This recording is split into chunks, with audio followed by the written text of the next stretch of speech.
Good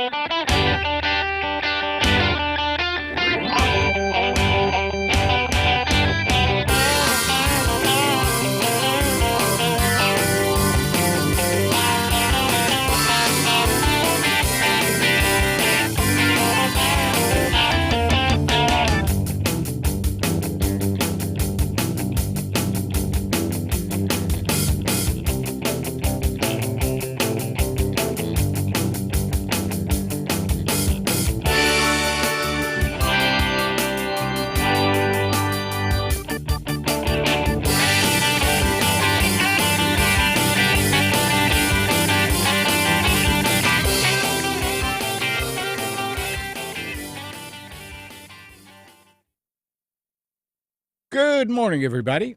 You're tuned to Computers 2K Now on the Nissan Communications Network. I'm Amnon, your host for the next couple of hours, along with Spence. Good morning. Good morning. And Gal is here. Good morning. Good morning. And Nick is probably going to join us shortly. Our number is 919-518-9773, Computers 2K Voice on Skype. And today's show is made possible by vMix software, Telestream's Wirecast software, and is sponsored by Tom Sinclair of Live Streaming Gear. And I forgot to tweet. So what's up? What's going on? What's new? What blah, blah. Looks like Spence finally moved into the Tesla tower. I'm inside now. Instead of being outside, I'm in a giant Faraday cage. So looking up, I'm laying face down, and you're looking up past me. What is this actually? This is some type of a radio tower. Oh, inside a radio tower. I'm not sure where it is, but wow, it's like one of those giant TV masts somewhere. Yeah, it's a mess. Yeah, it's one of those interesting pictures I stumbled across over the years. There was some kind of Tesla news recently. Something I saw in the last few months. I think we talked about it, about how they're actually got a tower up in the middle of the Arizona desert somewhere where a company is testing transmitting electric energy between two sites. Using his principles. Oh, well. Oh.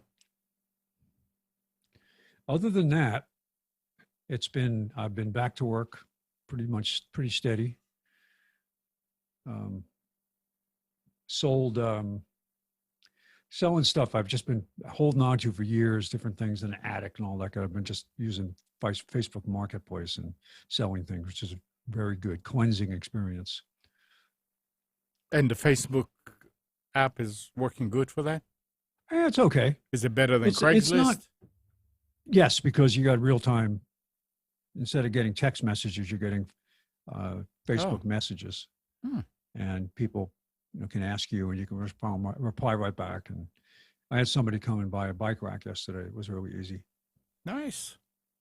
And then I just used, what am I registered? I think I have 4 different online payment methods now. Most people, just recently, I've had 3 customers all want to use Venmo. So I signed up for Venmo, and it's really easy. If they pay me right there, I just hold my phone up with my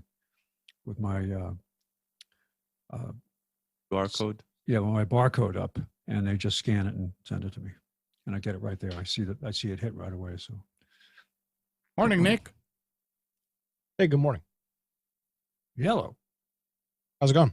All right. How about you? Pretty good.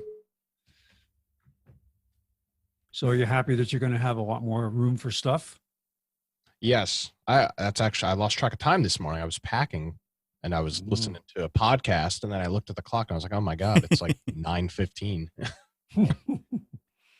We need to put a shock collar on him. Why? So when 9 o'clock, yeah, okay. I woke up early. That's fine. So I was up early, and I was like, "Oh, this will be great." And then you got your priorities straight, and it wasn't priorities. nothing wrong with that. Yep, you need to do all this. You need with to do. with Pam being retired now, and we like to walk, we've been actually getting up and getting out and walking sometimes before 7 in the morning. So we Wow. did today. We were out there. But it's nice out. Oh, it's a lot cooler, much cooler. Yep. I can't do it during the day. It's just too hot. Drier. Yeah, today, I think yesterday morning it was like 69 degrees. Great. Yeah. So Yeah. I'm gonna have AT&T gigabit internet. right. Oh, They're coming Thursday to install it. high fiber diet. Yeah, I'm a little I've complained a lot about Spectrum in the past, but since I've been in Wilmington, which is it'll be 3 years this month, their issues have been far and few in between. Now I don't know if that's a neighborhood thing, right? I mean, Spence, you've Yeah, well, it depends on who manages that local infrastructure. yeah, you've Yeah. through, as long as I don't know how long I've been on the show, but as long as I've been on the show, you've talked about your sporadic issues with Spectrum and things that. So it's very much a municipality and a very local thing. But in where I've lived for the last 3 years, my internet issues have been literally non-existent. I've had really no issues outside of hurricanes. I don't believe the internet has ever gone out outside of overnight maintenance. With that said, though, I know AT&T is a little bit more prone to bigger issues, so I'm hoping that What issues are you talking about? Prone to what? there's just I see a lot more people complaining about AT&T outages than I do Spectrum outages.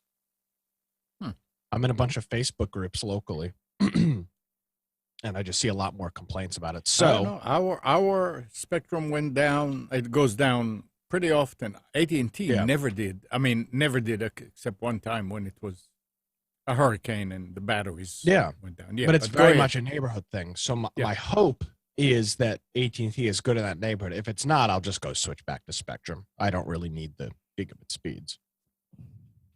It'd Well, be nice to have, but I don't know that you would have. service. I don't know that you would have problems. I also think that with a lot of people, it's not AT&T that's down. It's people are doing things that they expect to be able to do, and they screw something up. Now there's a lot of outages. I mean, you'll see posts, and if you're in any Facebook group locally, I mean, you'll see posts. AT&T internet and TV are down.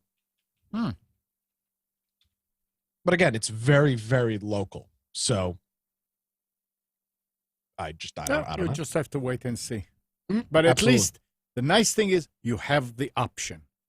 Which is something that most people don't have. Right. Yeah. Right. I believe. Yeah. This will be the first time I've ever had the option of. I think there's actually 3 providers there. Who else? I think know? Suddenlink is there. Oh. Well, look into that too. Yeah. Interesting. So yeah, that'll be cool. Yep. So you're closing on Tuesday? Tuesday. Very, very nice. Tuesday. And you decided where the DMARC is going to be, or is there already a place in the house where they say, "Hey, this is where we bring it. You want it?" I'm gonna make sure it gets installed where I want it. Okay. Good. So you're going to go there when? No, but I'll make sure the people that are there are looking at it. Yep. Let's see. I was reading something talking about internet service providers and TV and all that. So Charter is raising the broadcast TV fee. I saw that. It imposes on cable plans from $13.50 to $16.45 a month. And this is starting in August. Charter has raised the fee repeatedly. It stood at $9.95 in early 2019 before a series of price increases. It $16.45 a month. The fee will cost customers an additional $197.40 per year for the fee, the whole fee. And it says the charter says that the broadcast TV fee covers the amount it pays broadcast television stations. What if I don't want the local? There is no way to do anything about it. You have to. It's just like I'm paying for something sports fee for sport. Yes, they have 'cause you have something like ESPN. this, and I say I don't watch sports. I don't want to pay it. No, this is part of what we do. This is how they make money. For the right to carry their channels, but for consumers, it is essentially a hidden fee because Charters advertises TV prices don't include it. When they say $49.95, that does not include all those other fees. And yet no one can escape their commercials that says about the phone, which is different. Say no extra fees. This is what it is. No fees. No added fees, they say. Well, phone is easy because that's their service. Well, the point is that they're saying no fees, and people connect the two together, and then they don't include it in the advertising, so you take it for granted. Charter imposes a small broadcast TV fee on its streaming TV plans, but it is raising the charge from $6 to $8.95 a month. Stop So that's the interesting cap. how that's not a fee that they're passing along from somewhere else. That's their fee. Supposedly. Yeah. I doubt that they're paying $8.95 to anybody to carry theirs. Well, no, they're making paying- money. They have agreements with the local Yeah. broadcast stations to cover to relay their stations. Yeah. Charter is also raising its base price of its TV service. Spectrum most popular TV select package is expected to increase $1.50 a month to $73.99. That's crazy. So you think this has anything to do with YouTube going up to $64.99? Because now they figure, well, we raise prices now, and it's not the competition isn't even. Yeah, that's interesting anymore. expense. Yeah. That's But they're very not the interesting. only competition. No, it isn't, but it's a popular competition. I know many people that went with YouTube TV as one of their solutions for cutting. They have another. Usually, they'll have something else too, some specialty thing for some sports or whatever. So customers on promotional pricing plan will not see this rate increase until their promotional pricing expires. The broadcast TV fee change will apparently apply even to customers who are on a promotional deals that lock in a price for a set amount of time. Charter told them that promotional prices apply to the package price, which will not change until the end of their promotional period. But Charter said that the broadcast TV service charge is separate from the TV package price, so it can go up regardless of whether a customer is still on a promotional deal. So it's like completely on the side. Yeah, we can raise and lower this as much as we can raise. But that's very interesting. Did you ever watch the movie UHF? I think so. I think it's time to It's start like- our own local channel here. Just it It's won't be Weird Al broadcast. Yankovic, correct? Yeah, I can come up with Yeah. a couple of shows, like the world of what was it, World of Dirt, and Well, there was a modern version of the movie, Jack Black, about the video store that gets wiped out by a magnetic pulse, and so they start recording the videos themselves. That was restoring it from the air. That was an awesome one. Wow. Think about it. Gosh. All the tapes are gone. Well, today they don't have tapes, but yeah, back then. Be Wow. Kind Rewind. Big Be Kind Rewind. You remember Oh. what was put Yeah. on the stickers of the Yes. Oh yeah. Yeah. To rewind it. So yeah. Yeah. So yeah, they started. It was it was at the precipice where online video would become so major, right? YouTube and just started. This is 2008, something like that.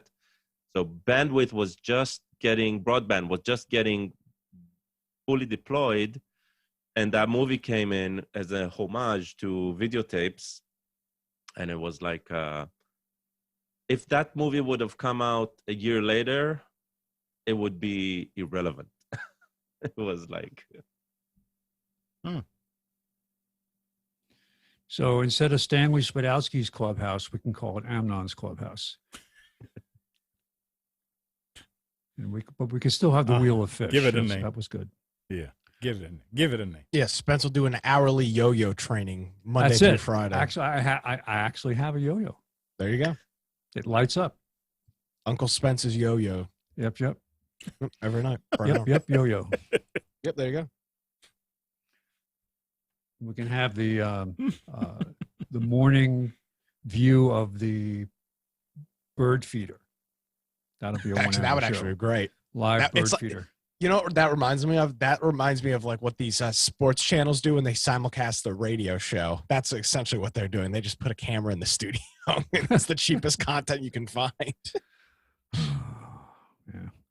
No, but Let's In- see. So, in all seriousness, the cable industry is rapidly pricing themselves out. I mean, this is, and so are the cord cutting companies too. Literally the only choice left is going to be piracy. It's crazy.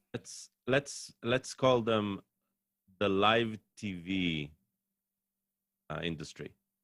Yeah. I think that's what's being shooting itself in the foot.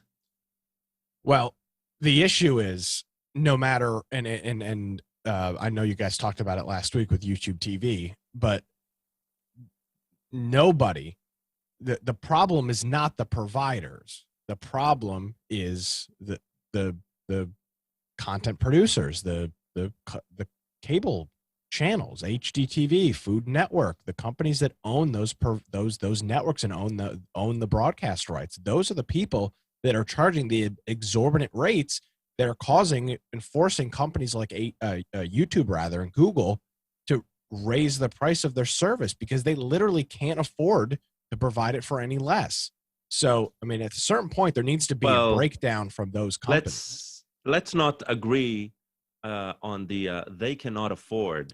Okay, right? true. They're running a money grab because today you're talking about Food Network. You're talking about, right, most of the content in these networks, in these live productions, most of them, right, are dirt cheap compared to what they're making right now by broadcasting rights and ad rights, right? So because when you go and you look at the content that is produced today for free, right, as in YouTube and stuff like that, that is only ad-based revenue, and there's no cost to consume it, and you look at the production cost over there, right, they're making it just for the ad money. That means that you can do it over the air as well. But it's like, it's a complete money grab. It's the music industry, right? The record companies crying that they're going to lose billions that they shouldn't have made in the first place. Something like that, right? That's my position on this. There's an industry. It's antiquated. It's old. It's making a lot of money, more than it probably should, right? And now it's basically coming to the consumers and crying, hey, we can't afford being so bloated and you guys don't want us, right? It's like, that's what we're dealing with right now. And that's my gripe about it. And that's why everybody was quoting, calling it cord cutting, right? And they're saying, yeah, but I just want the same content again. No, the whole idea is you need to stop wanting that same content because that's their power. They are holding the cord. It doesn't matter if they're called Comcast or they're called YouTube, right? They're still holding the cord. And you need to opt for a completely different cord, not one that just looks the same and costs the same. And I think that's the major thing about this. That's where the discussion needs to be, right? Well, the discussion needs to be that, or these providers, like going all the way from Spectrum to Dish to YouTube and Sling, they need to push back on the content providers for their exorbitant rates.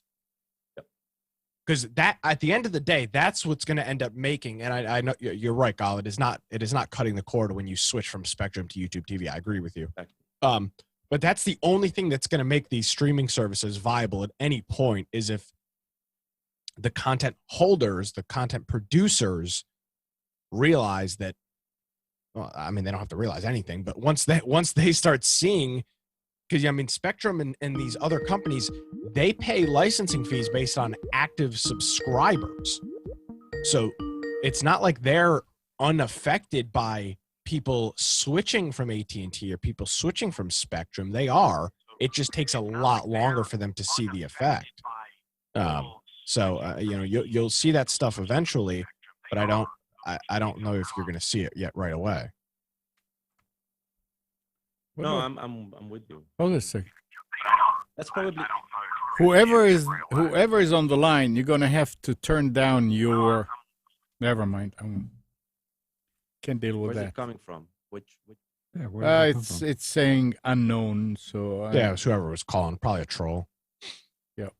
Oh, there was a call. Okay. yeah, that's all right. Trolls are Go ahead. people too.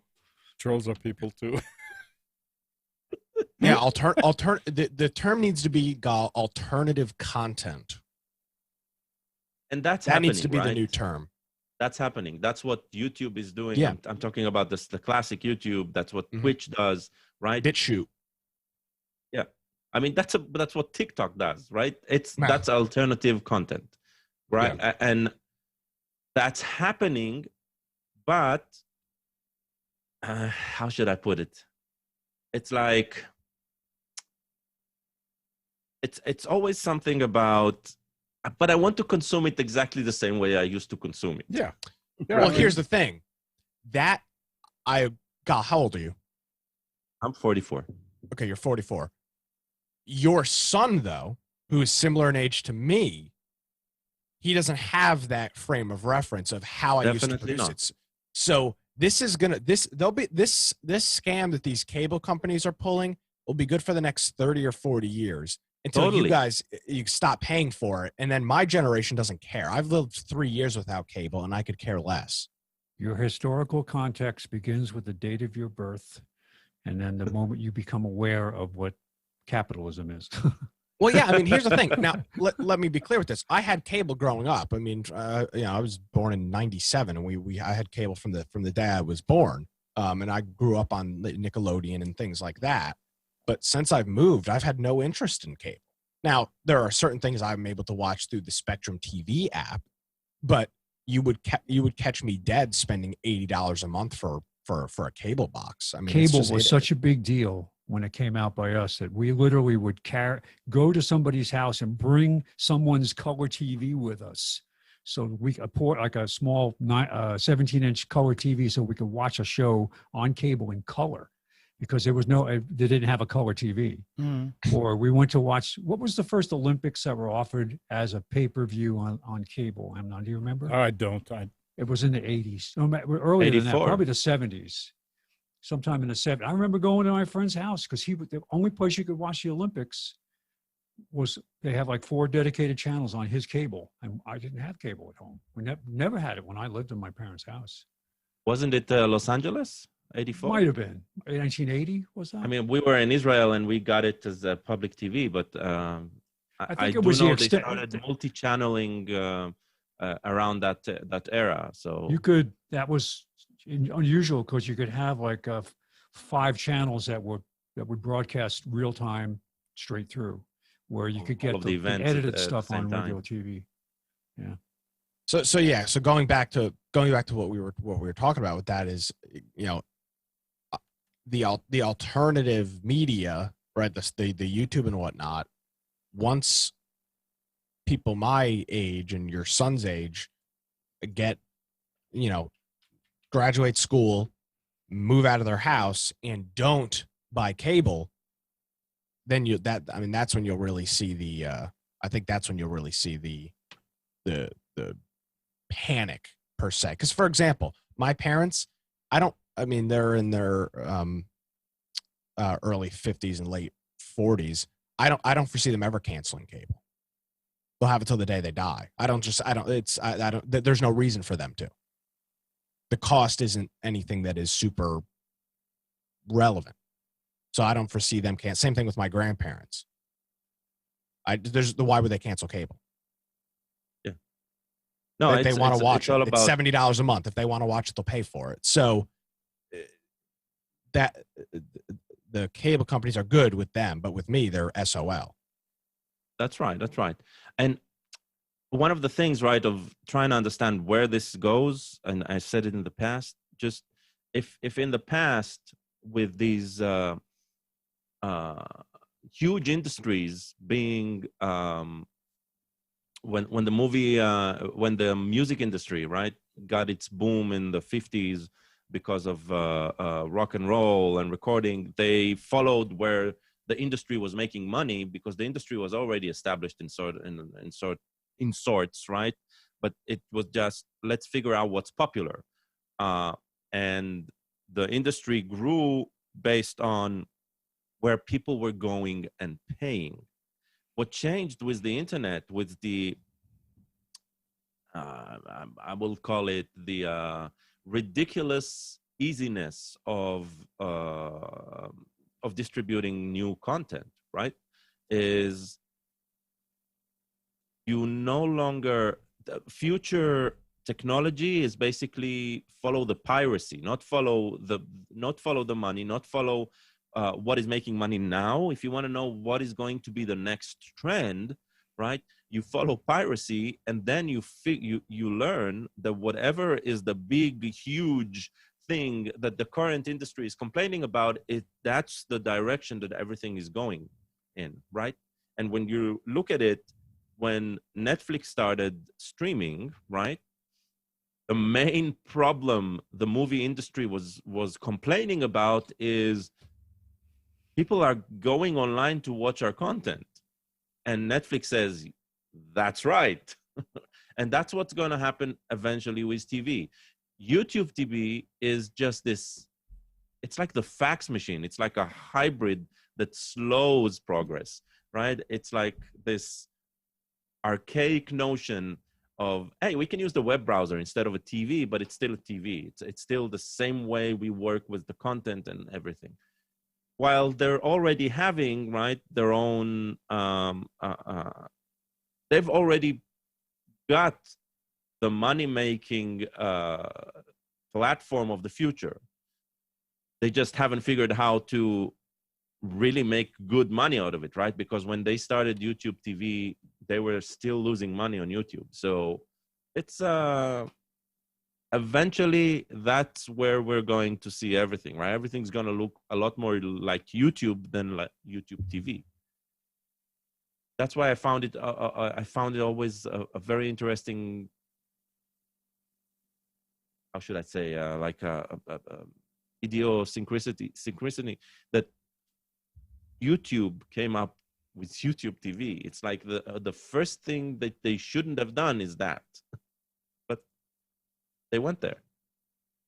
Well, they're destroying their video on demand service, so I mean, it's only a matter of time before something else. I mean, yeah, they're making some grave mistakes with YouTube. Yeah. What we need to do is get a production facility in orbit around the planet that falls under no regulation because it's in orbit, right? So you can do whatever you want, whatever content you want, you just send it out, make it high power so you need a really small antenna, and you can pick it up. Yeah, but they could take a whole, think about it, it could take thousands of videotapes up into orbit and just play them. What are they going to do? Yeah, but they're gonna, no, you can't do that because that's Spectrum. Somebody owns that Spectrum, right? No, that's not even the problem. The problem is they're going to need to collect money that's always in someone's jurisdiction. Royalties, No, but wait Yeah. a second. Wait a second. What happens when with the broadcasting from neutral waters? You know, like when they hit pirates. outside the 12-mile limit type thing. Yeah. So what well, if you you can go do into that stuff. space? But nope. Yeah, but in space you're not. But in space you'd be broadcasting on a frequency that you'd have to be licensed for. But who's going to enforce it? I don't know. I mean, you do the- the same thing from a ship Hey, in that's the why middle of the Reagan ocean. had Star Wars, no? Yes, that's right. He No, could melt other satellites. I don't know. I mean, No. it's just go ahead. No, you're Nick. correct, Amnon. Absolutely. But the I mean, from what I understand, I mean, if you were to put a satellite up in space and try to broadcast something as high powered as you're talking about, you'd have to be using spectrum that is licensed, which means you'd have rules and The regulations. point of is, that if spectrum. you go into space and with let's say that you had the ability to go into space on your own of course, with a ship that has a transmitter, and you're transmitting on CBS's main frequency. I don't know, whoever, and you can bombard it real hard that you overshadow them. Who can come after you? I mean, you are The a FCC. pirate. No, you are a pirate, and you are in neutral area. You're not. That's what I'm saying. They were doing the same thing. Nobody was licensing those pirate music ships that were broadcasting from like a Radio outside. Caroline. Yeah.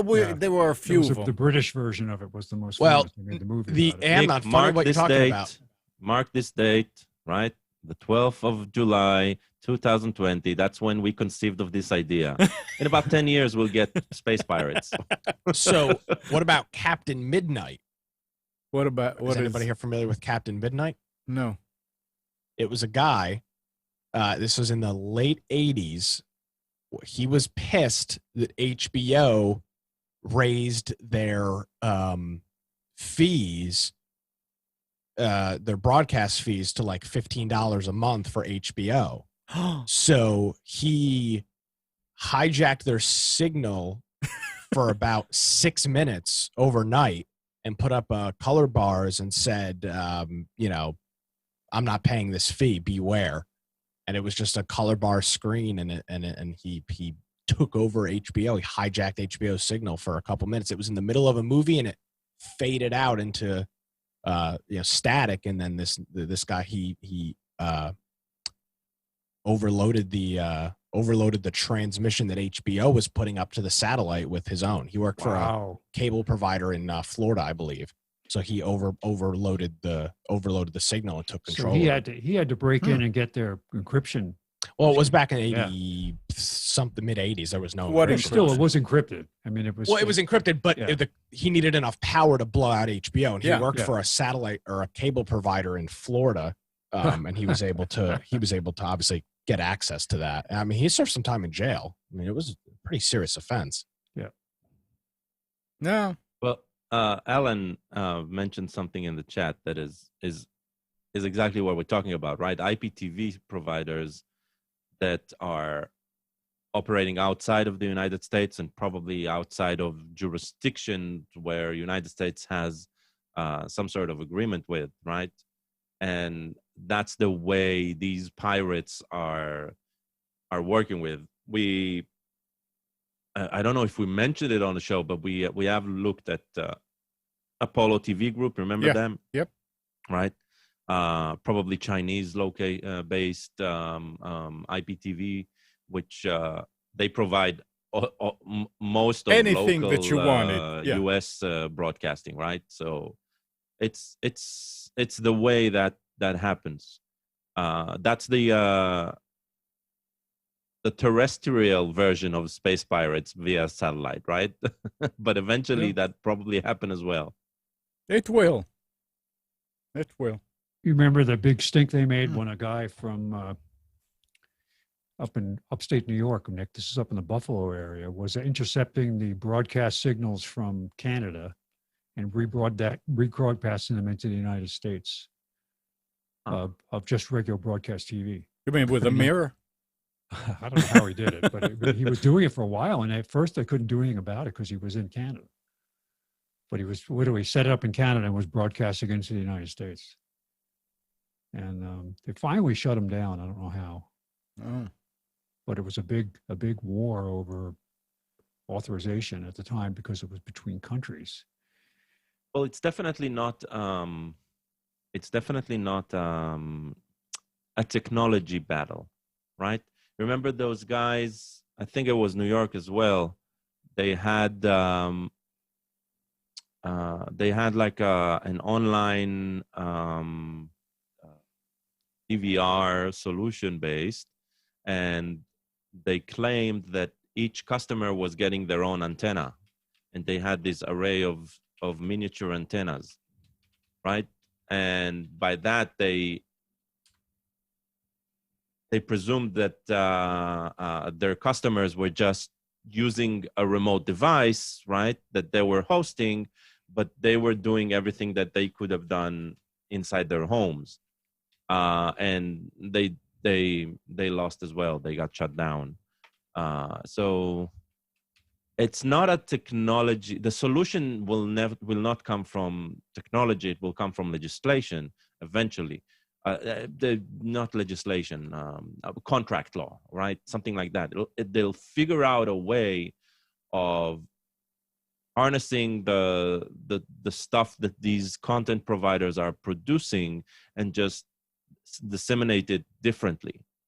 The technology itself is already solved, right? We don't need to invent new technology to solve that.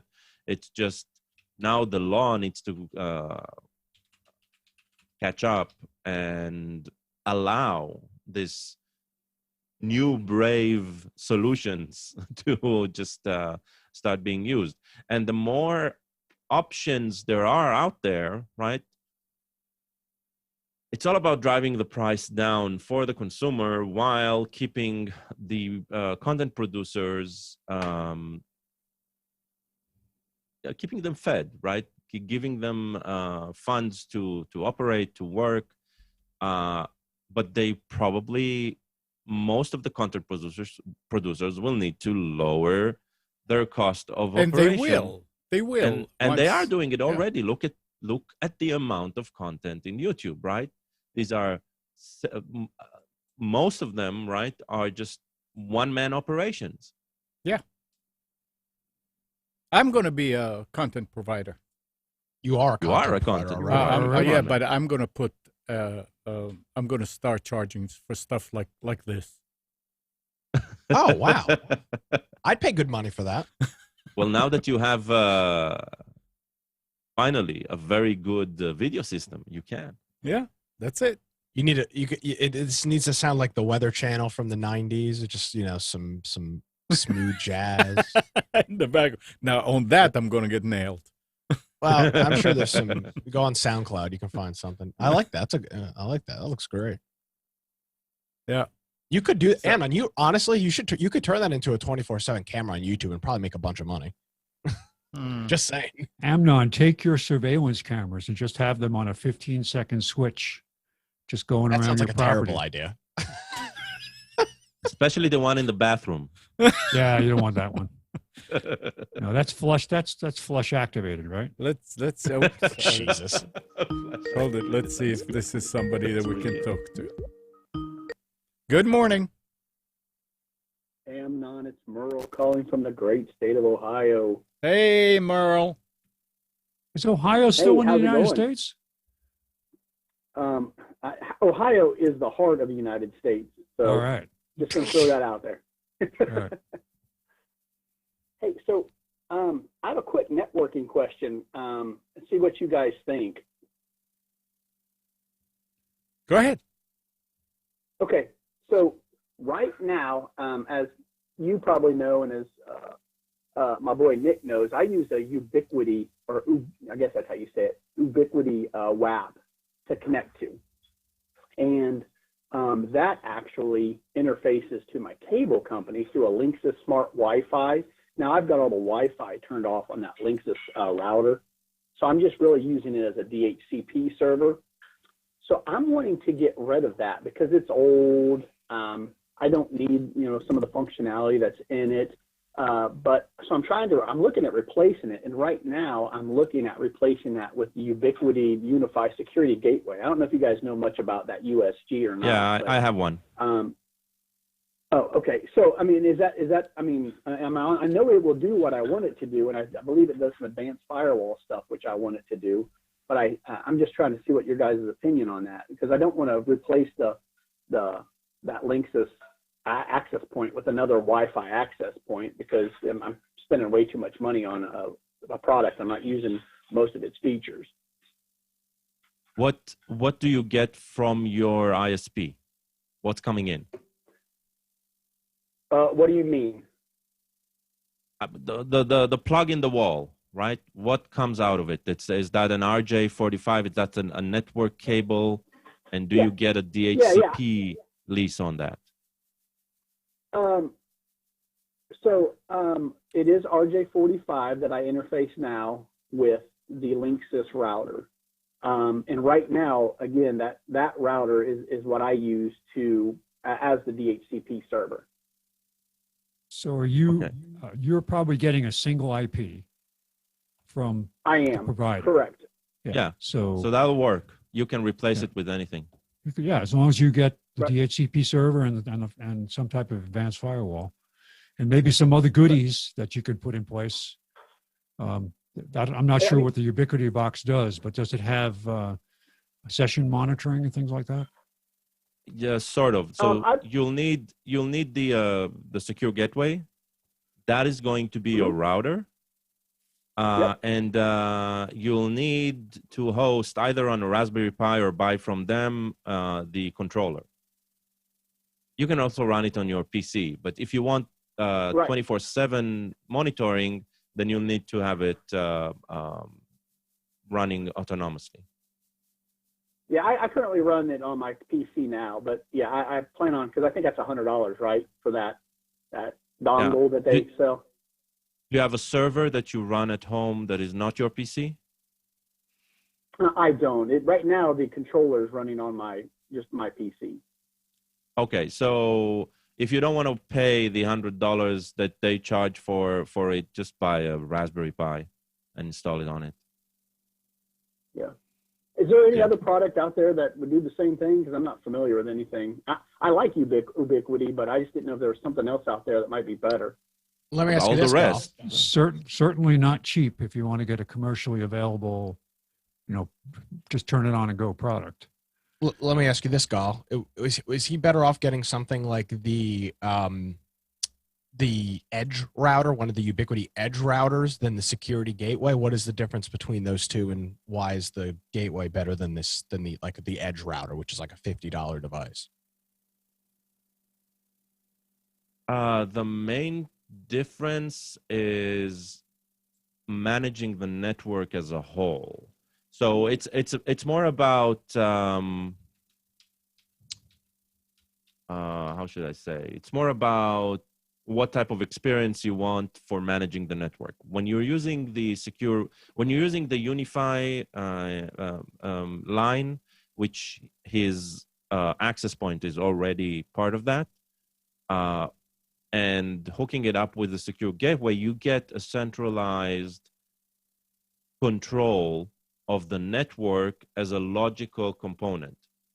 You do not go and configure each point separately. You configure the system as a whole, and the controller, actually not the gateway. The gateway is just part of that system. The controller is going to manifest the network depending on the technology you're hooking it up. So you can hook multiple access points and they can be part of the same network.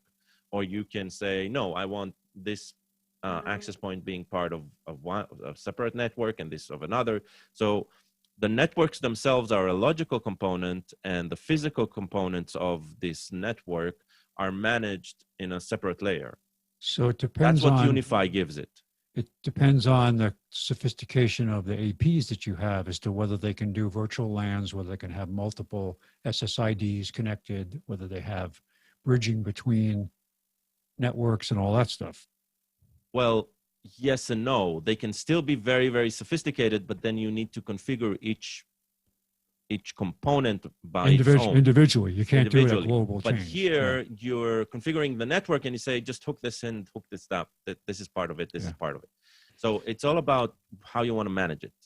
So you definitely are not required to use the gateway. The gateway is just going to give you this, the whole Unify suite is going to give you just a different approach to managing the network. Whereas if you buy the components individually and you go on their edge router, for example, which is fantastic, you'll manage it via command line interface for that, and you'll manage the AP separately, like two separate components. So it's a matter of what type of experience you want to have around managing this. Okay. Yeah, and I want to do easy as possible. So it sounds like I'm thinking right to go with the security gateway is what I'm hearing you guys say. But, yes, but don't expect it to be as simple as working with a Linksys router, right? Because on a Linksys router the net. But once you set it up, like I said, once you set it up, you'll be done. Yeah. So unless you, like in a commercial environment where you may be turning on a new department or adding more functionality as you grow a building or something, it becomes more important because then it's much easier for you to map new services. Or for you, once you have your design and you nail it down and you save the config, you're done. Yeah, and I'm okay with that. I'm already used to Ubiquiti. Like I said, I already used one of their wireless access points. So I mean, that was a little more difficult to set up than like the Linksys. But so let me ask you this also, because I got another problem on my network is I use some of those TP-Link power to Ethernet converters, and they're the gigabit. You know what I'm talking about? Yeah, I got them. Okay, so right now when I bring up the application, it says between the two devices, I'm getting about 122 megabits per second. But when I go from my computer that is hooked up to it, because I'm upstairs, so I use the house's power grid to get my Ethernet up here.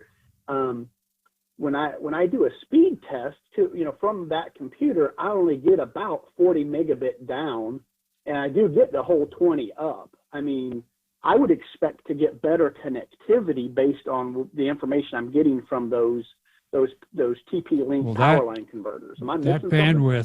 That bandwidth you're looking at contains all the other signaling that goes along with it. Stuff that's actually available for clients is a lot less because you have all the overhead of that signal is the best case that those two devices talk to each other. Then when you add on top of that the actual network itself, you've got to overlay that with all the signaling responsibilities for that particular link. That's managed as a separate link outside of your Wi-Fi. You've got your Wi-Fi overhead, then you have your link overhead between the two power adapters, and then you have your network overhead on the other side too. So you're doing a translation. It's not like a straight through connection because you have to add the processing that happens on the power line. That's an overlay that adds more complexity to the link. I hope I explained that right. It's sort of like, I guess you can explain it in the easy way, is if you take your car and you raise the rear end, if it's rear-wheel drive, and you put it in drive and you accelerate, you may reach 170 miles an hour. But when you put it on the road, now you have the weight to deal with, friction, and you have the friction potholes. of the other stuff, Then, no, it will never get to that speed. Yeah. So that's the kind of thing. So I would say that if you're getting 40 or better over one of those adapters, depending on which model you have, then that's not bad. But they're not meant to be super high. They say, oh, it's a gigabit connection. Yeah. But that doesn't take into account all of the anomalies in people's home wiring system and leakage and Retries. retries and all Yeah. that stuff. So All right, because Merle. it's a All right, shared thanks, guys. service. I appreciate it. Hey, real quick before Merle appreciate it. goes, Wait. Yeah. do you have central air? Do I have central? Oh yeah, I've got two central air units. Are they connected between where the router and modem is and where you are? So yes.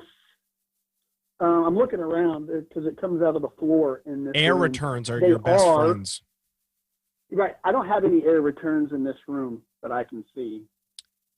Because it's Well, if pretty you can get an air open, return so- close, like in a separate room, that's what I did. My father and I, when I wanted to run Ethernet up to where my setup was, we used an air return and then punched it through a closet, and were able to run it over a door frame. It's not the sexiest solution Right. in the world, but No, the best solution is to figure out a caliber of a rifle that has that the projectile is big enough to create a hole large enough to slide the cable through. So you stand where you want to go and you point it And where Merle- you want to go. And and Merle, just fire it right through. he has that. yeah, Merle would Yeah, have that yeah. absolutely. Right. Yeah. I think 5.56 is just big enough without the. Yes, ugly yeah, thing yeah. on the end. But the new Cat 6 with the braided wire is a little thicker than the old Cat 5. Right. So 762 will do it. Yeah. Yeah. I have 50 been cal. thinking about Get your 50 Barrett caliber, 50 cal. 50 going caliber. and Yeah. punching a hole.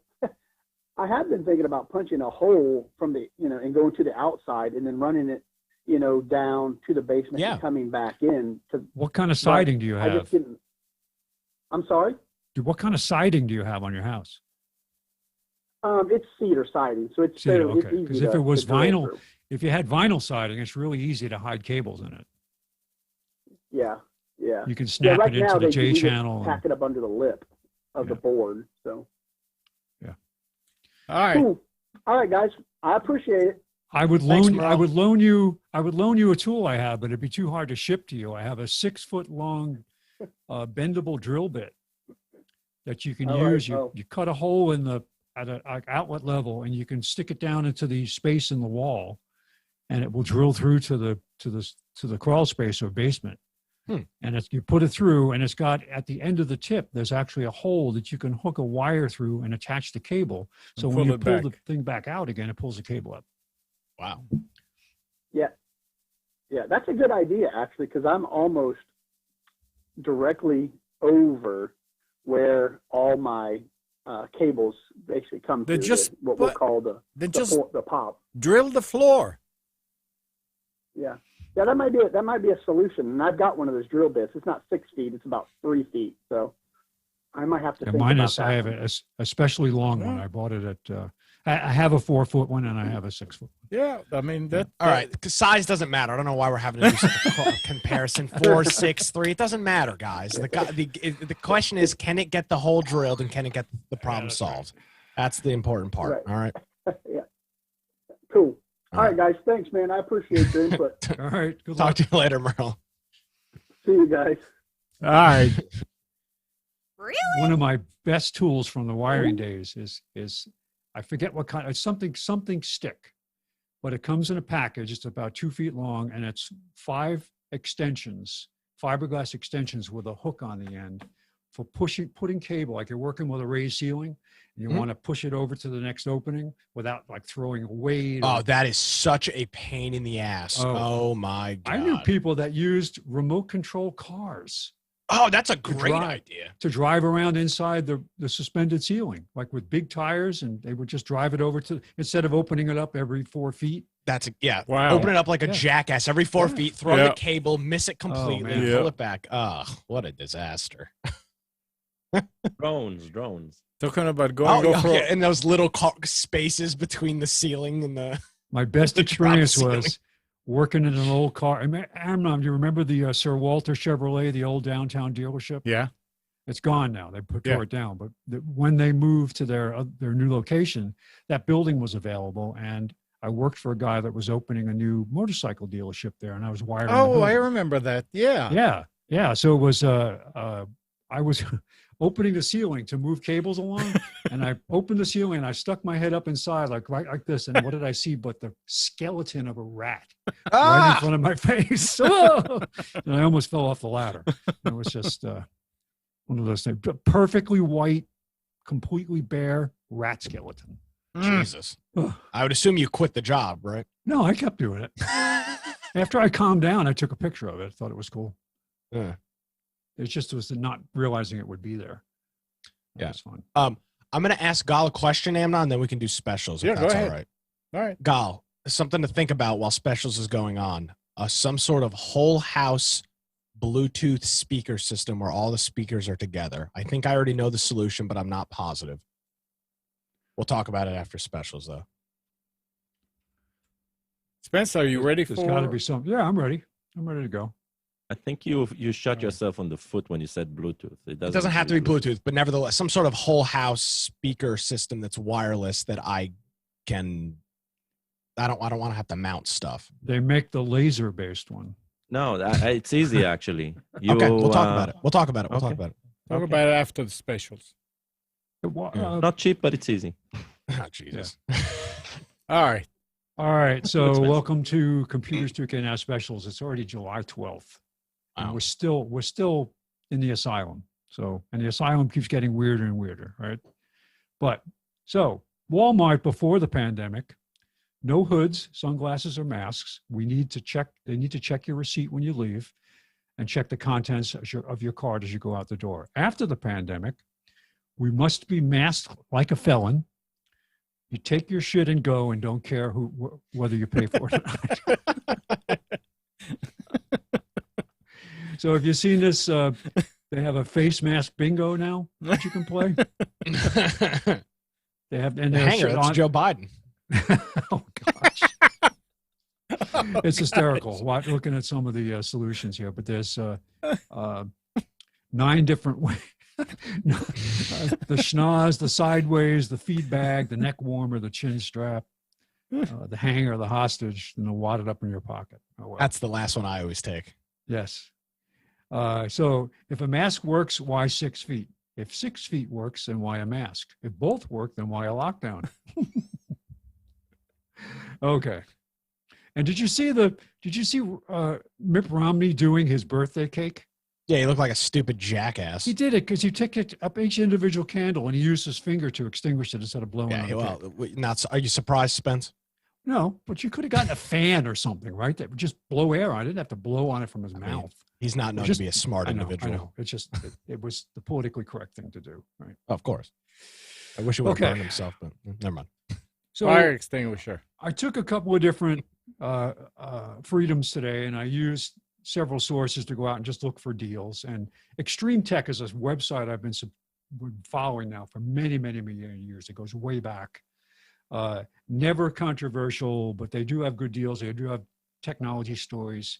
I wouldn't say it's my first place to go, but it is a very good place for certain things. I had some specials put up there, and what I've done is I've included details and the link to that special, to that particular deal. And the first one here is actually a compilation of several deals that are actually very good. Dell Alienware R11 NVIDIA GTX 6650 gaming desktop for $1,000, $1,029. That's a significant discount. BenQ 2K 2-up gaming monitor. That can't be 2-up. I guess it's showing 2 of them. Gaming monitor for $449. $1,000 off a Dell Vostro 15. That's supposed to be i5, I would guess. 7500 Intel. No, i7 of Vostro. I'm not understanding the Vostro naming conventions. So there's a link there to see these cluster deals. But there's also here's one of the. Actually, this is the. Nope, that's not the same Vostro one. But here is a deal on a Dell Vostro 7415 i5 desktop, 8 gig of memory, 256 SSD for $449, and that's several $100s off. Apple AirPods, there is a special that you can get. I forget who carries it. The best. Let's see, what did it say here? Best Buy and another retailer. So you can get a set of Apple AirPods for $219. Check that link. Normally, let's see. Oh, it's through Verizon actually. $30 off through Verizon. Yeah. Fire Stick 4K for $24.99 from Amazon, and there's a specific Fire code that you a discount code you use to knock it off the regular $449, and the link is there to get that code and to take you to Amazon. And also there's an Arlo Pro 2 1080p wireless security system with 2 cameras that with a discount code is $199. The list price is $479 for this setup. Arlo's a good product. Yeah. You got to remember that it's battery-based cameras, and that they do have rechargeable batteries that you put in there. But if it's used for continuous surveillance, that will be the shortest runtime on those batteries. But if it's just on demand or motion capture, it's going to last a long time. It's very well respected. A lot of people like the Arlo system. Okay. If you're looking to get an education on the Internet of Things, there's an offer here for a book set with videos. The value of the complete collection is $760, but you can get it for $29. But wait. But wait, there's more. It also includes a free set of cable cutters. Right. All right. So Does the link does it have coupons for time to spend Absolutely. with the books? Yeah, that's it. Everything. It's all there. But I looked through the books that were offered. It was pretty good. I mean, if you're starting from scratch and you want something inexpensive that's got everything in it, you can go with this. This actually got me excited because I was a huge fan of all the different iterations of Microsoft Flight Simulator, probably up until the late 90s. And there wasn't a lot of activity after the original first few. And I was still using the old ones. But I taught myself to fly on instruments using Flight Simulator. I actually impressed my flights instructor. I took flying lessons back in the early 90s. And they still had a mechanical flight simulator at the FBO where I trained, where you actually there was a yoke and it was all mechanical, electromechanical. And you'd use it to run approaches and all this other stuff. Well, I trained myself using Flight Simulator and taught myself instrument flying. So I sat down to use this machine, and within the first session, I mastered it. He said, how'd you learn how to do this? I said, I sat down and I flew out of Champaign, Urbana, and all these other places in Chicago based on Flight Simulator. Did a lot of instrument flying. But the new version of it, the 2020 beta, starts July 30th. IBM PC compatible owners rejoice, it says. It will also be available PC compatible. also available for people who have game consoles. But man, I am looking forward to this. This is something I'm probably going to buy. Game consoles, that's interesting. Yes. That's a new thing. Yes, I thought that was interesting. Yeah. So it's going to be available on July 30th, and then access to Xbox Insider program.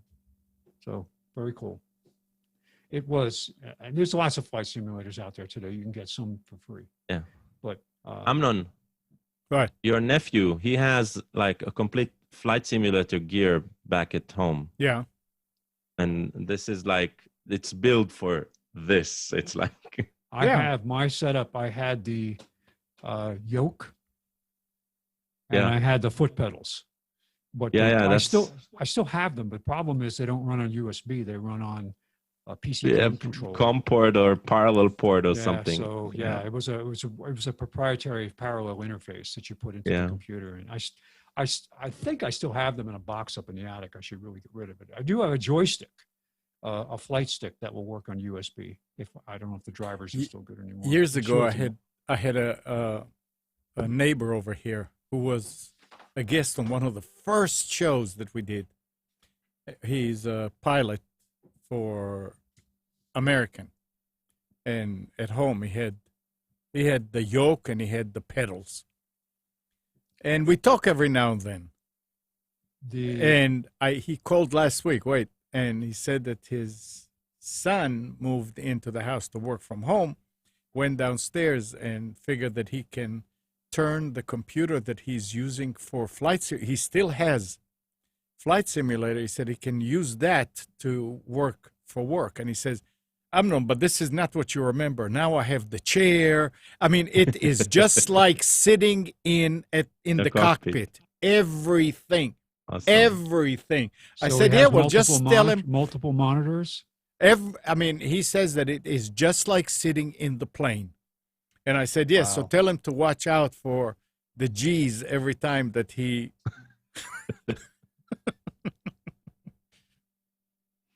Yeah. This, you can go a long way with those things these Today, days. yeah. Yeah. My, All right. my flight pedals were not true pedals because they're true pedals. You push on the left rudder and the right the rudder pedal comes up. fights They're you, yeah. connected.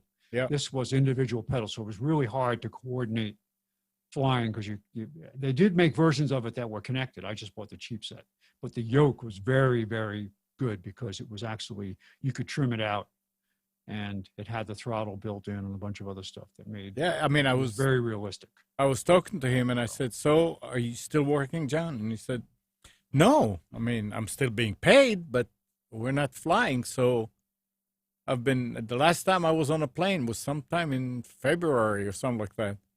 He said, so that's what I do. I go downstairs and I practice. So it's fun. Yeah. Okay, go on, Spence. All right. So continuing along here, we've got a couple of good Bluetooth headset deals. We've got a Beats Solo 3, normally $299 on sale for $189 at Newegg. And we've got a Sony WH-1000 MX3 wireless headphones, normally $349 on sale for $242 at Newegg. And the links are all here. Also have a Samsung Galaxy Watch Active 2. Was $299 on sale for $229, so $70 off. And that's at B&H Photo.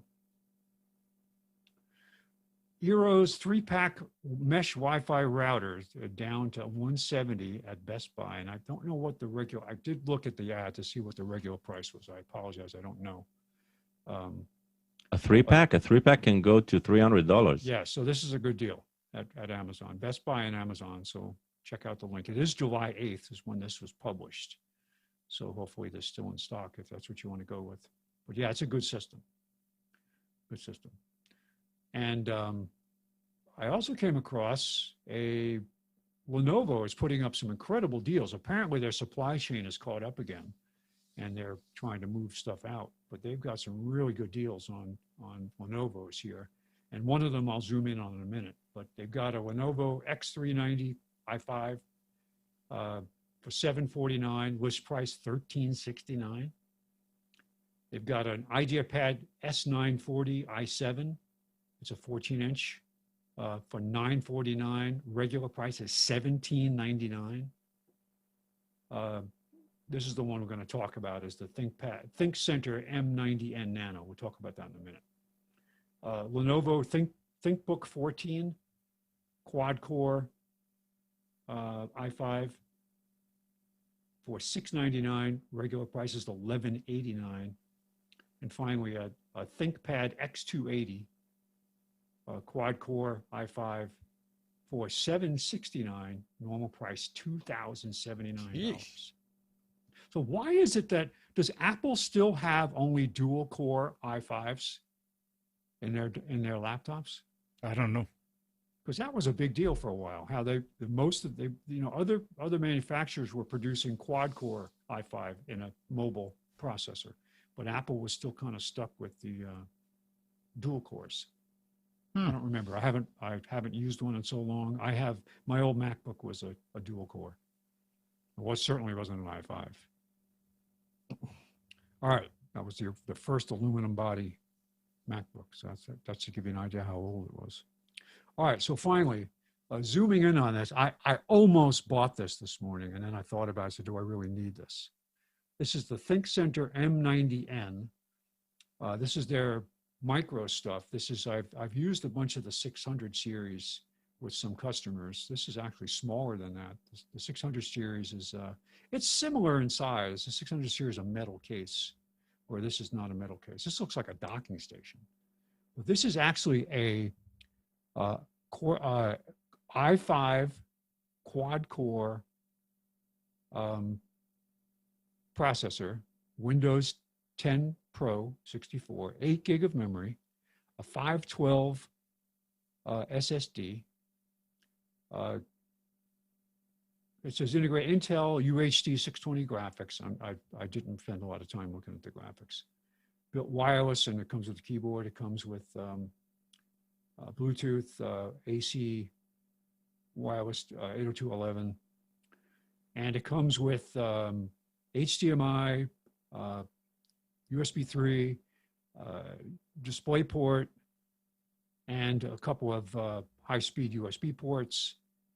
And this is all, its normal price is $12.49. It's on sale for $3.99. And I checked, it's in stock. You can order it. And what a deal. If you're looking for a small form factor, high power machine, I don't know what the upgradability it would be if you wanted to switch it to a larger SSD. I did upgrade some of the M600 stuff, which is a slightly different form factor, metal case, it's slightly easier to work with.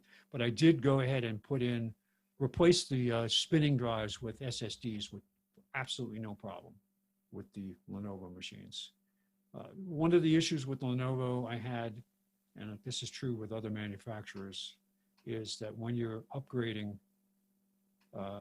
and you need to have USB drivers that may not have been in the build that you have. I ran into that several times, but that was back in the Windows 7 days. So if you buy them through a distributor that sets them up and ships them out, not directly from Lenovo, sometimes you can run into issues with the load, because it'll be their specific load with their specific drivers. If you take that out, you may be missing the key driver that you need for that platform. But Gosh, when you take into consideration the size of it, and you look at the two at the ports in the back, that's Yes. a tiny little thing. It's tiny. They do a really good job of building these. I would call this almost embedded technology, except it has some, standard interfaces on it. Yeah. This is what you use for, an embedded. What'd you say, Gal? An ATM, a voting machine, or whatever it is, where you've got to have I think I'm going to get one. buy one. Yeah.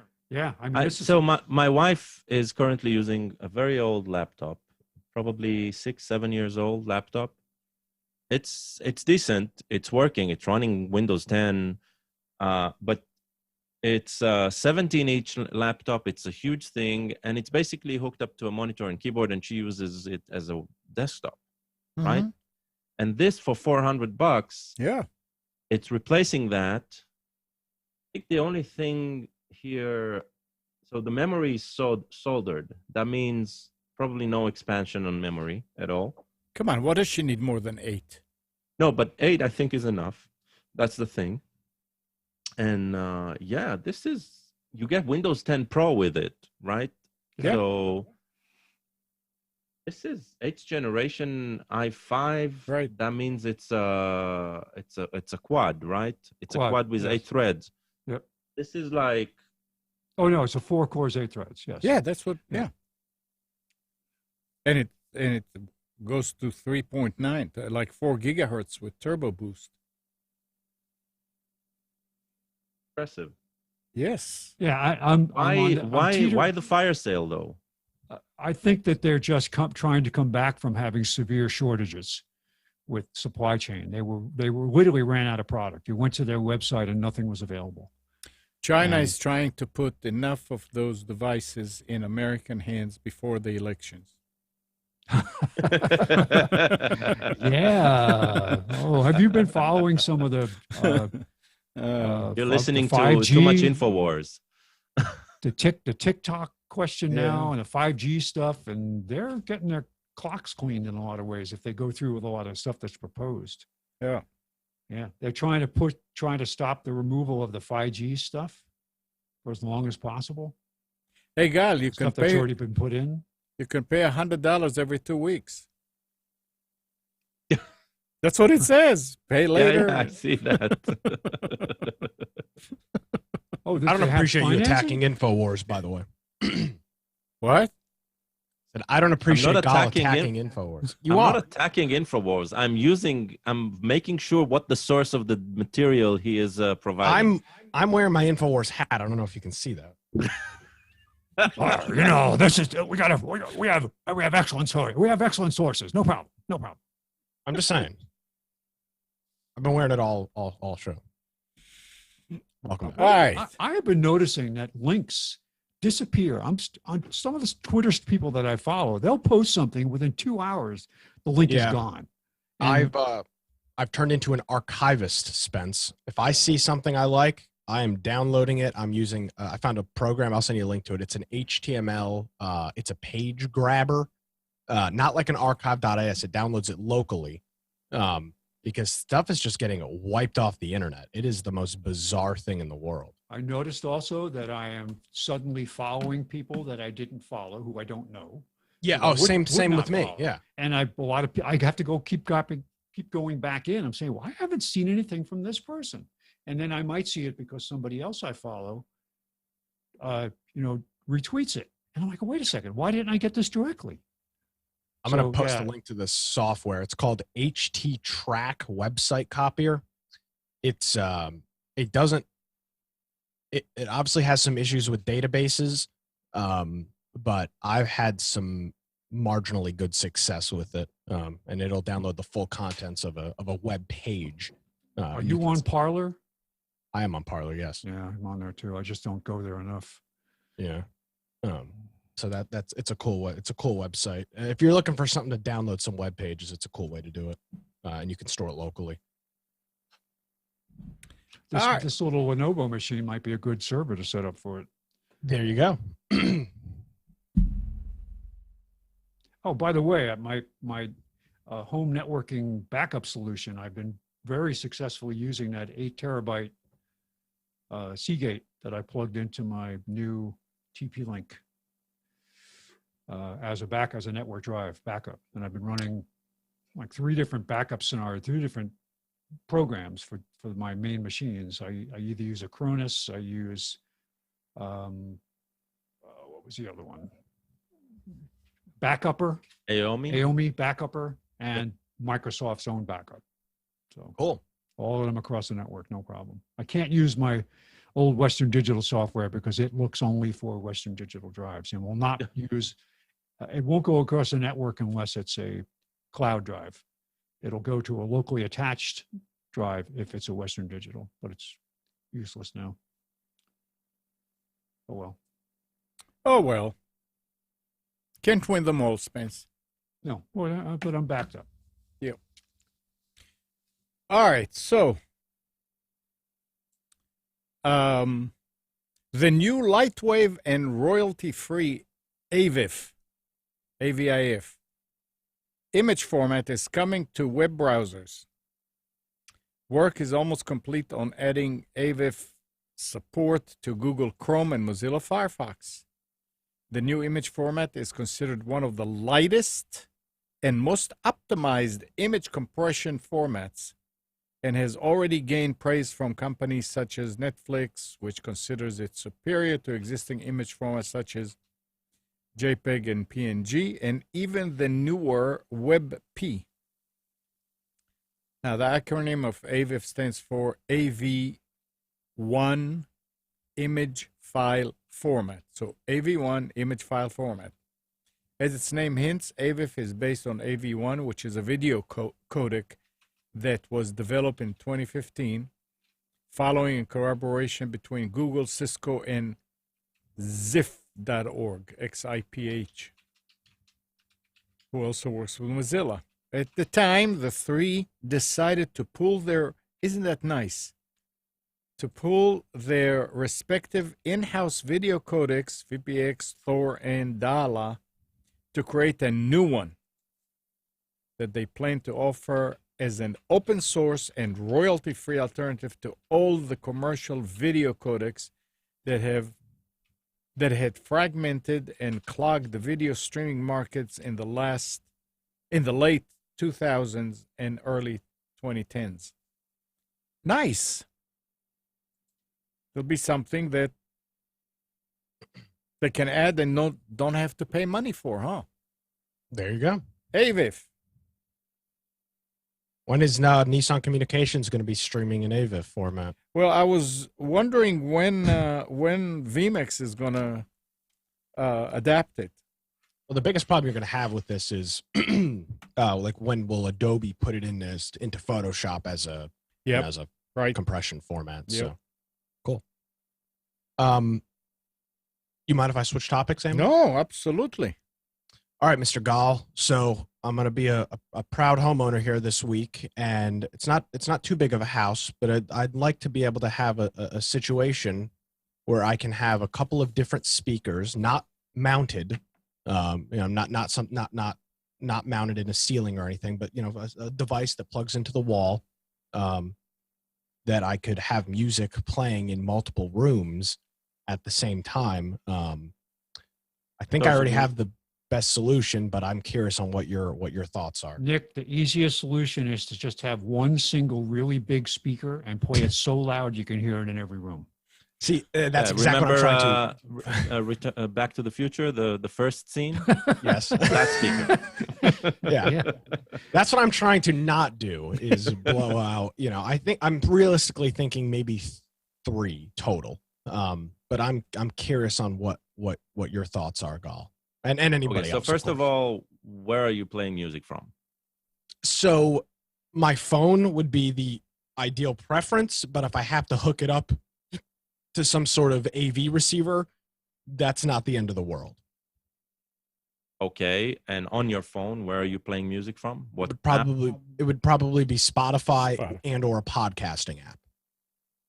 Okay, so a couple of options. If you're talking about Spotify and you already have a bunch of Amazon dots, just connect those Amazon dots and you can play Spotify anywhere. That's what I was thinking. But you're going to be limited to Spotify. And actually for podcasting, you can probably use TuneIn, but Spotify does podcasting as well. So it does. That usually works. So that's one, especially using things that you already have. Yes, sir. Another option would be the Google Music casting stuff. Okay. Because then you can cast from anything. You know what? I'm not sure about synchronized playback from them, though, right? So check that. And also, no, actually Google Music you can use because it has an audio out. For example, a Google Mini, the home ones, they do not have any audio out, so you can't use these. So it'll need to be something specifically for that $35 per piece, something like that. So one option would be Amazon stuff. The other would be that. And you can go full blown and step into the Sonos world, which I do not recommend. I do not like them. I would look at the prices of Sonos, and but that means you need to replace everything. My eyes are melting. I don't get it. I don't get why people keep on buying them. I mean, it means it makes less sense than buying Apple stuff for me. So I came to the same conclusion, Gall, that the Amazon devices are the way to go with this. And I was honestly a little surprised that there really isn't anything else between Amazon, Google Home, and Sonos. The market is vacant. It is. I spent a couple of hours researching last night. I asked my father if he could find anything. And it's not we vacant. found some. It's pricey. There are a lot of solutions that cost a lot of money. No, there are. Okay. Well, they're really proprietary. They're really niche. Yeah, I found a couple of other units, but I could it just seems to me, and I'm not.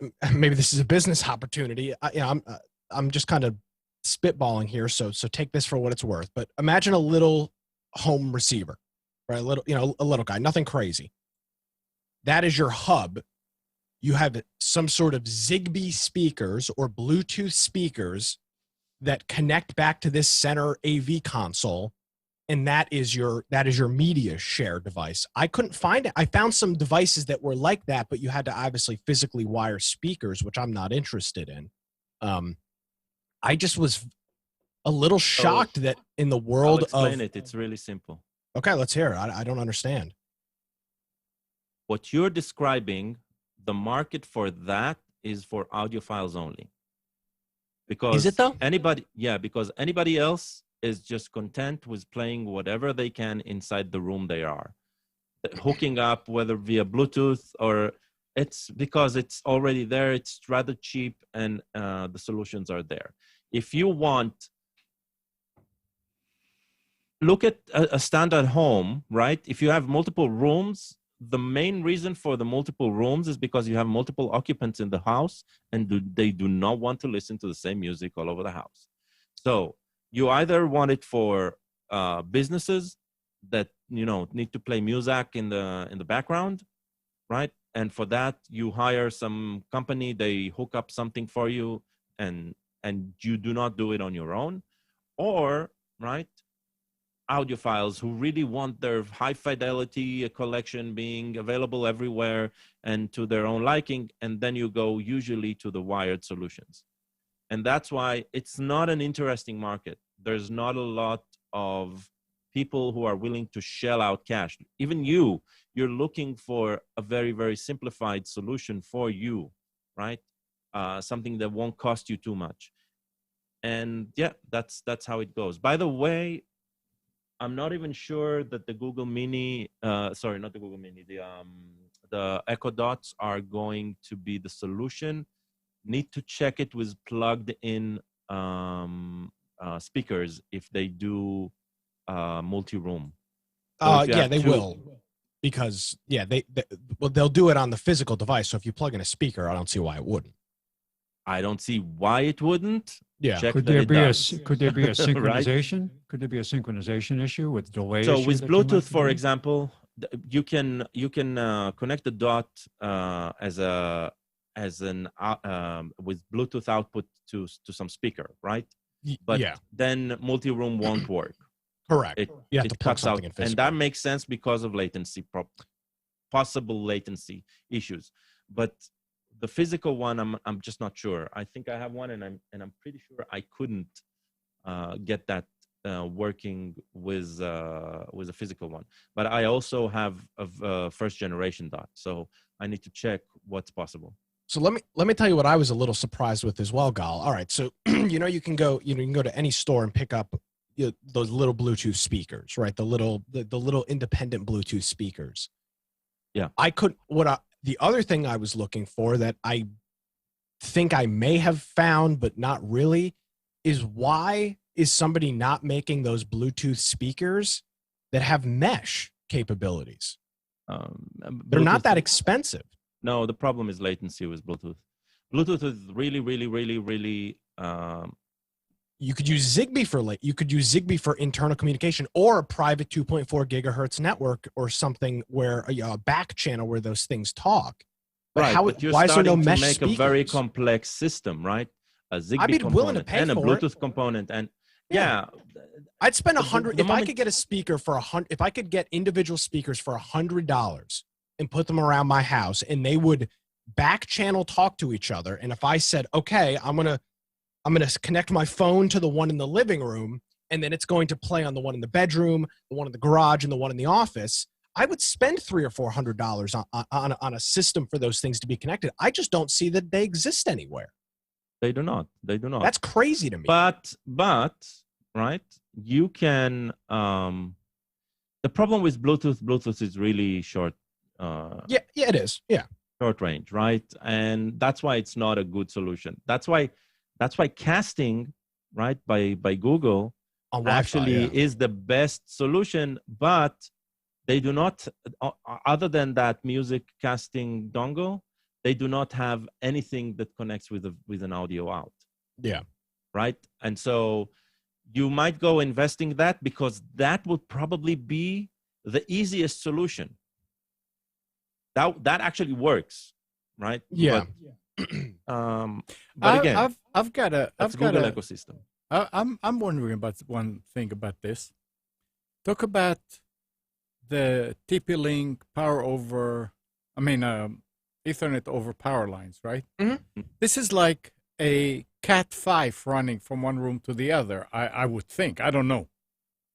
Because on any of them, you have an RJ45 that you can plug a cable in.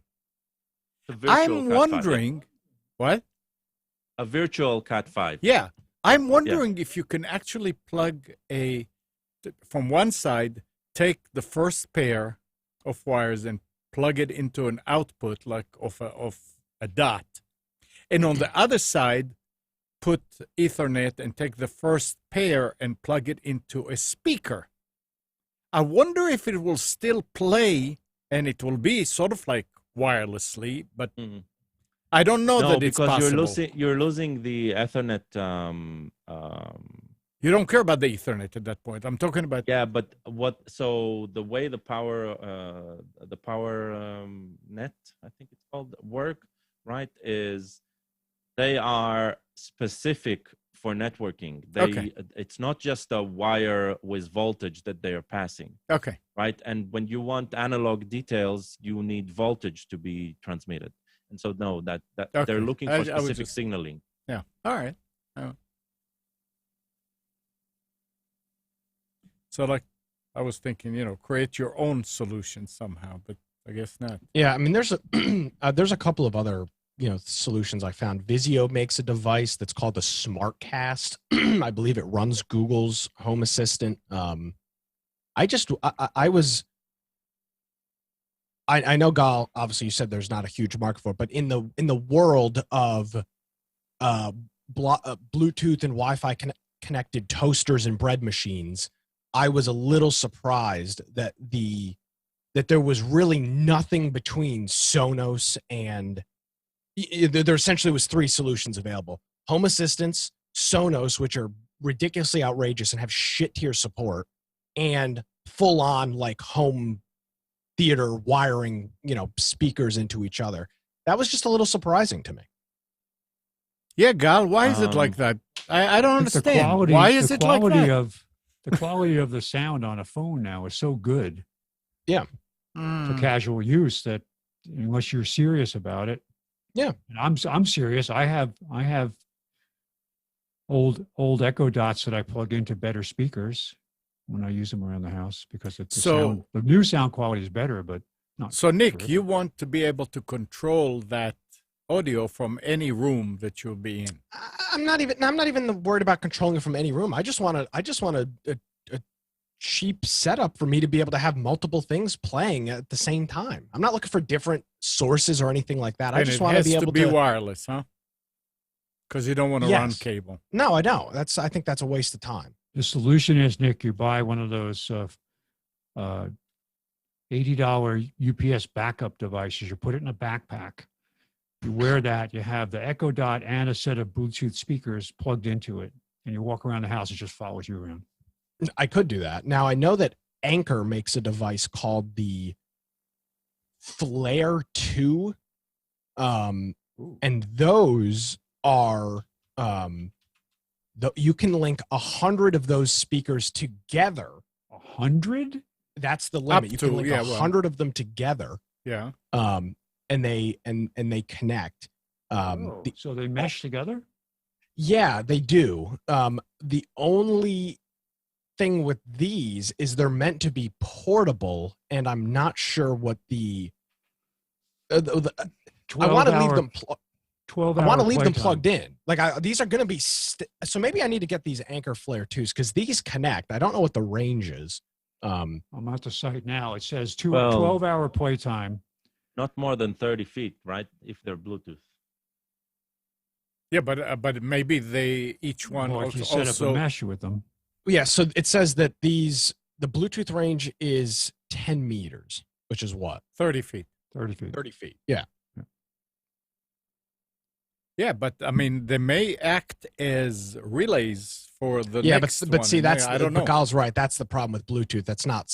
I can't have one in the living room and then one all the way over on the other side of the house in the bedroom. They won't talk. I'd have to have unless you have a couple in the middle. Yeah, which I don't need. Yeah. Well, how much are they? They're $70, but I don't want 15 of them. I just want to have No, like but 4. Nick, you can put one in the, if they do act as a relay, then you they take do. one and you put it in the back of a drawer somewhere. Yeah, but that's a waste of money, and it's a bunch of bullshit. I got to wire it. It's Well. not just put it in the back of a drawer. I got to have it plugged in. Well, there is a question there, and it says it could be charged with a USB-C or USB-A Yeah. cable and a wall charger Yeah, that's how capable of plug 'em 5 in. volt. Mhm. Yeah. So you keep it. They're built to be mobile, but they can be stationary. It's not a problem. Yeah, and I like that. And these are waterproof, so you could leave one outside, which I find to be cool. No, those are, you have to buy the rock for that, the sound rock. The sound rock, yeah. So maybe I'll give one of these a shot. Yeah, I got a Well, dot. sounds like you need to give 2 of these a shot. This is least true. to Yeah. test it. And they're pretty cheap. And I mean, Anchor makes good stuff. They have one for $42 though. That's the I think that's the Soundcore first Flare generation Mini. one. Oh, the Mini, yeah. Let's see what the Mini. Yeah, it's probably just a smaller speaker, which would be fine. Now here is a Bluetooth speaker 5.0, 100-foot range. What? It's called the UNTZ, OONTZ, Angle 3 Ultra 3rd Generation 5 Bluetooth speaker. 14 watts, high quality sound, 100-foot range. Mm, I don't know. I don't know, Apparently. but I was going to say, I got a dot to put outside. Mhm. And I'm not impressed. Why? I don't know. It just doesn't sound right. Well, of course it doesn't. It's a tiny little device. Yeah, well. I'm just So saying. what if this UNTZ thing, it's literally the name, OONTZ, UNTZ. Unz. It says much is it? 100-foot range. What is a requirement for to connect it to? Because obviously the device has to that you're transmitting to it from has to support that range. But Bluetooth 5, all right. Oh, here's a Bluetooth long-range Bluetooth 5 transmitter receiver for $64.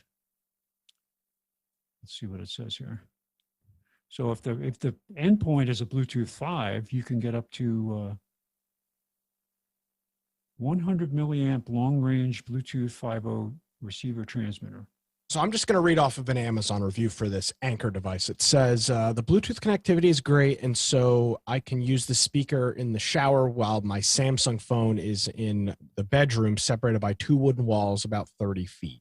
So that's the nice. individual, but that's the individual phone connection. The question is, what is the range between the devices? This transmitter says it's got it's no lip sync delay or dual stream. Hmm. This is another unknown brand, but it sells for $65. Dual antennas. I guess you pick a couple. That's a great thing about. Well, actually, no, so here's the thing. It says the Bluetooth range is 10 meters. The broadcast range is 15. So that's almost 50 feet.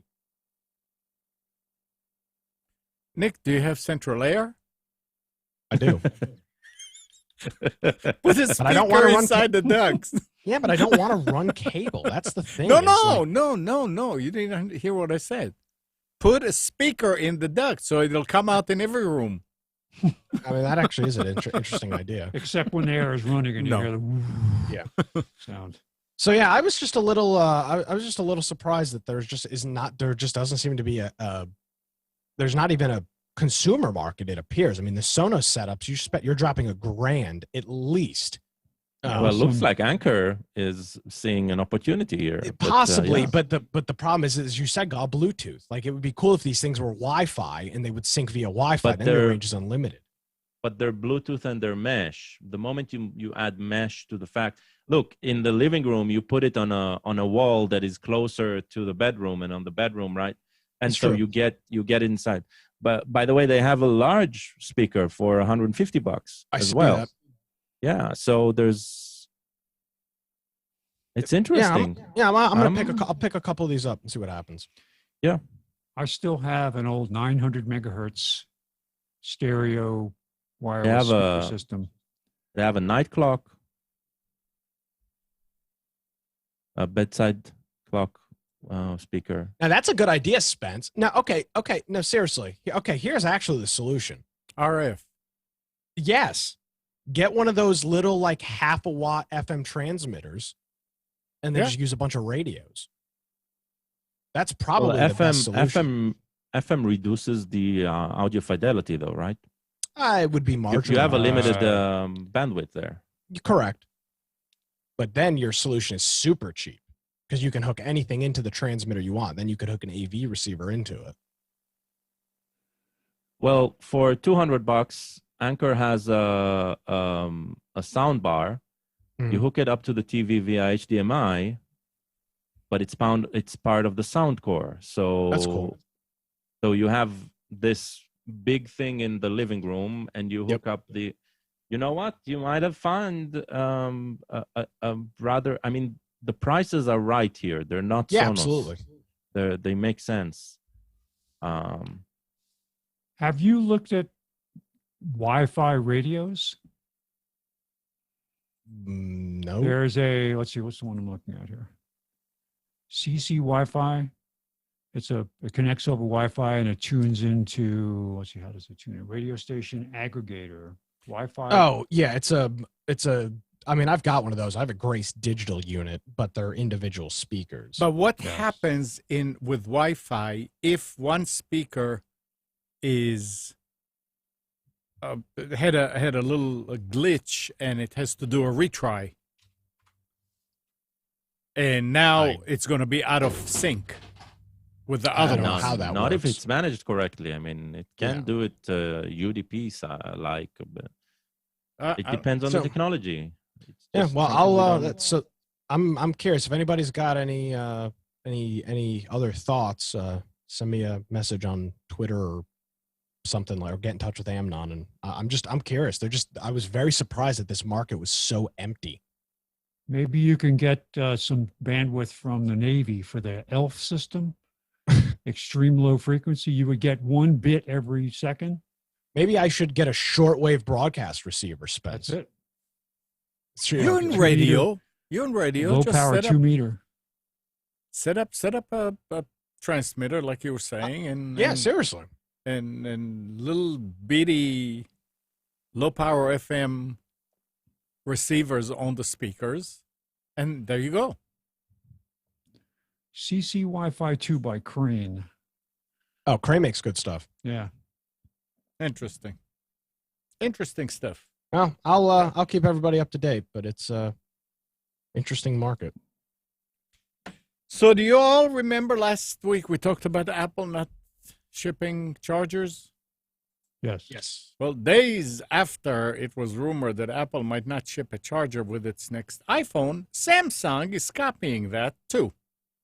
According to a new report from South Korea, future Samsung phones may not ship with a charger. And they say that they can save a bunch of money. And they said that it may lower the price. Yeah, right. But Samsung is going with that too.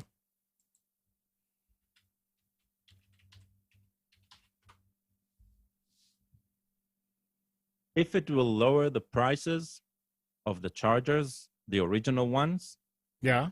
I would say that's a good choice. A good solution. Yeah, okay. Right, because today, Yeah. so I'm in the OnePlus. That's the manufacturer that I buy the phones, right? And they have proprietary charging mechanism. They call it Dash. And chargers, they cost around $40 to buy directly from them, right? If I could buy a charger that does Dash for $15 and they do not include it with the phone, and I can buy 5 because the price is makes sense, then that's a much better solution for me as a consumer. But if it's still going to be $40, right, then yeah, I'm going to be furious. Why do you have to buy the charger from them? Because their charger gets me to a full charge in less than 35 minutes. And you don't think that there is a third-party one that does the same? No, there isn't a third party. It's a proprietary mechanism. Oh, that okay. Okay. There is, luckily, specifically for OnePlus, they call it Dash. They are, OnePlus is a Chinese company. They're part of a conglomerate. They have a very, very active manufacturer that does lower end phones, and they sell a lot in the UK, and there they call it VOOC, VOOC, and those chargers are much cheaper and they work exactly the same, right? It's the same proprietary mechanism. So I do have an option for around $20 to buy chargers now, once I discovered that. But it's like that, right? It's like you need to find the right manufacturer and all of that. If Samsung comes out and say, hey, because one of the things they do when you plug in a charger to the phone, right? Yeah. Is they the phone says, hey, are you using the cable you got with the phone, because that will charge faster, right? They're pushing on their own devices anyway. So if you're not supplying it, make sure that it's cheap enough. All right. Okay. Well, we're at 11. We didn't Yes, get to what. it's time. Yeah, I forgot to. Just so we talked about it before. Where was it? Come on. Amazon may have a 15-year head start, but Walmart is close to finally unveiling its own membership program that it hopes will eventually become an alternative. They plan to launch a new subscription service later this month called Walmart Plus that will cost $98 a year. It will include perks like same-day delivery of groceries and general merchandise, discounts on fuel at Walmart gas stations, and early access to product deals. Walmart originally planned to unveil Walmart Plus in late March or April, but pushed back because of the COVID-19 pandemic. I was hoping they were going to call it the people of Walmart. Well, maybe you can become a person of Walmart. The minute you pay, you get really big, fat behind. That's it. All right. I'm going to buy myself that inflatable Tyrannosaurus costume that you can walk around in. And that's what I'm going to use when I go shopping at Walmart. It fit right in. Yeah. All right, guys. Anything else? I will not be here next week, so I'm You'll requesting be my moving. time off. I'm requesting my time off now. Yes, sir. Okay. We'll let you know like Saturday evening at about 10, if it's okay. Oh, okay, great. Yeah. We have to do an analysis, a cost basis analysis. Absolutely. it's all Well, right. I'm hoping my request makes it upon. Well, good luck. Thank you. Talk with the Everything will committee. be fine, Nick. It will Are be you sure? behind you before you can blink your eyes. Just make sure you get central air, though. Oh, yeah, don't worry. We're good. What do I look like to you, Colin? Idiot. Does your house have a kitchen? I'm not sure. I don't know. I'll have to check the NMLS listing. That's something to consider. With Uber, I wasn't planning on using it, so he didn't check. with Hey, Uber hey, Eats, that's not true. he doesn't need a kitchen with Uber Eats. I honestly, I have never used those apps. I am not. You will catch me dead spending $8 for Yep. something to get delivered. No, I'd rather it's starve to amazing. death. Don't say Amazing that. people do. Wait. No, I will say that. Wait until you make enough money that you think $8 is okay to spend. Well, yeah, okay, maybe, but I mean that's a lot of money. I have not I agree. had anything delivered. My daughters have had things delivered to the house when they were here ordering dinner. I've always gone and just picked it up. Yeah, I prefer to just pick it up. I'm not spending that kind of money.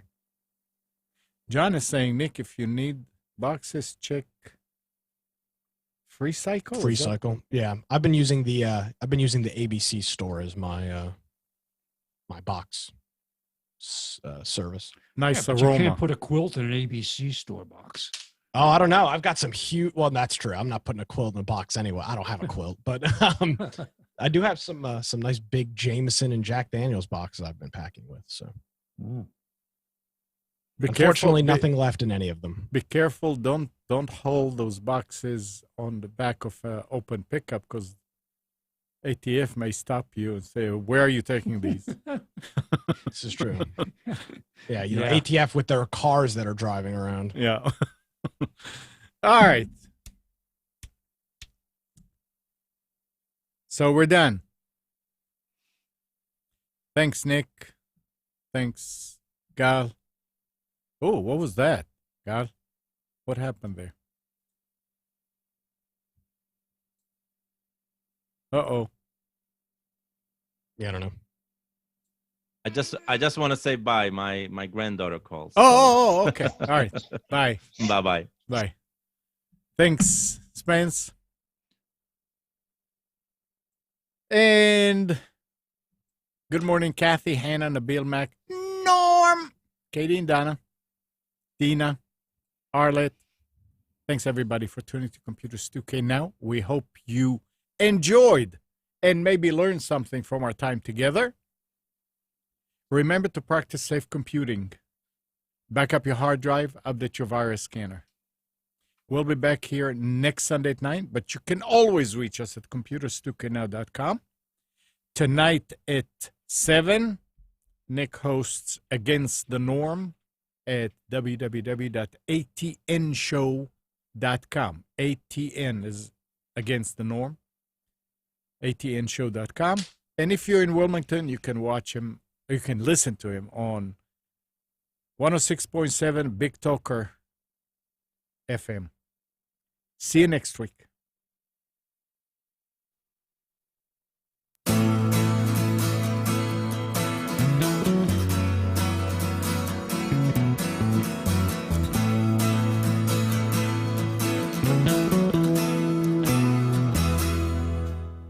You are tuned to the Nissan Communications Network. If you tuned in too late, you can always watch each program in its entirety or download an MP3 audio file of it in the archives section at nissancommunications.com. Don't forget to subscribe to our YouTube channel, follow us on Twitter, and like us on Facebook. Sponsored by Telestream's Wirecast software, StreamingGear.com, Carolina Apparel, and DeltaForce.net.